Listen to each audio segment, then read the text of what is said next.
Assalamualaikum dan salam sejahtera. Nama saya Ilani Asnida binti Azmi, nombor matrik A17953 akan membentangkan projek akhir bagi citra pengangkutan bandar. Berikut merupakan beberapa soalan yang perlu dilaksanakan dalam projek akhir citra ini. Projek ini secara amnya adalah untuk membentangkan satu laporan ringkas mengenai perancangan pengangkutan bandar di kawasan tempat tinggal saya. Sebelum saya membentangkan lebih lanjut mengenai projek tersebut, tempat tinggal yang saya pilih adalah di kawasan Pucuk Utama, Selangor. Beralih kepada pembentangan projek. Pertama, bagi masalah pengangkutan yang dihadapi. Terdapat 4 penyata masalah yang dapat saya bentangkan di kawasan tersebut. Antaranya ialah kesesakan lalu lintas, ruangan parking yang sempit di kawasan perumahan, lambakan kenderaan berat di jalan raya dan kurangnya kemudahan penggunaan jalan raya bagi pejalan kaki. Jadi, bagi polisi pengangkutan yang ingin saya cadangkan ialah menyediakan pengangkutan yang lestari, selamat, bersih dan mesra pengguna pengangkutan aktif. Kedua, mengenakan kompaun dan reman kepada pengguna dan syarikat yang membenarkan kenderaan berat melalui jalan raya pada waktu kemuncak. Akhir sekali, mewujudkan satu sistem teknologi pengangkutan pintar dalam sektor pengangkutan awam dan jalan raya. Seterusnya, kita akan melihat perancangan jangka pendek dan panjang yang ingin saya bentangkan.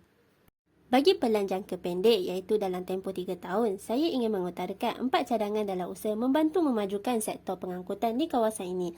Antara cadangan tersebut ialah membina dan memperbesarkan ruangan pejalan kaki dan jejantas, mewujudkan lampu isyarat pejalan kaki di kawasan lintas sabaran seperti di sekolah dan laluan penduduk melintas ke pasaran dan juga kedai. Ketiga, mengenakan cas parking kepada kenderaan persendirian supaya menggalakkan penduduk keluar dan berbasikal serta berjalan kaki. Dan keempat adalah memperbesarkan lagi ruangan di tempat menunggu di stesen bas dan LRT. Gambar di slide ini menunjukkan satu contoh ruangan yang selesa yang perlu dibina supaya pejalan kaki dapat berjalan dengan selamat serta pembinaan jejantas juga amatlah penting bagi memudahkan golongan pejalan kaki untuk menyeberangi laluan utama ke hypermarket seperti Aeon yang sering kali dipenuhi oleh kenderaan.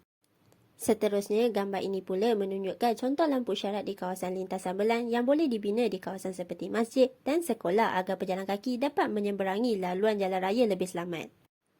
Kemudian, cadangan mengenakan kadar cas parking kenderaan persendirian yang tinggi. Di kawasan Pucuk Utama, terdapat tempat parking di hypermarket dan di rumah kedai yang sering kali digunakan dan pelaksanaan cas parking tinggi di kawasan ini dapat menggalakkan penduduk untuk melakukan perjalanan dengan menaiki basikal atau berjalan kaki. Akhir sekali, gambar di sebelah kiri saya menunjukkan stesen bas di Pucuk Utama dan diperhatikan bahawa stesen bas ini adalah salah satu stesen perhentian utama di kawasan Pucuk. Namun begitu, ruangan yang agak sempit dan atap rumah yang kecil menyebabkan tidak ramai orang berteduh dengan baik dan selesa di ruangan tersebut. Jadi, memperbesar ruangan menunggu di stesen bas adalah satu tindakan yang perlu dilakukan demi memastikan lebih ramai pengguna pengangkutan bas selesa dengan kemudahan yang diberikan. Seterusnya, kita beralih kepada kriteria akhir pembentangan ini iaitu pelan perancangan jangka panjang iaitu sekitar 30 tahun. Pelan jangkaan panjang yang ingin saya cadangkan ialah membina satu ruangan beriadah dan berbasikal serta mewujudkan penyewaan basikal di kawasan tersebut dan memperbesarkan ruangan tempat parking di kawasan perumahan. Bagi cadangan pertama, di perumahan kawasan Pucuk Utama, terdapat satu padang rambutan besar yang tidak diterokai dan digunakan oleh warga penduduk di kawasan tersebut.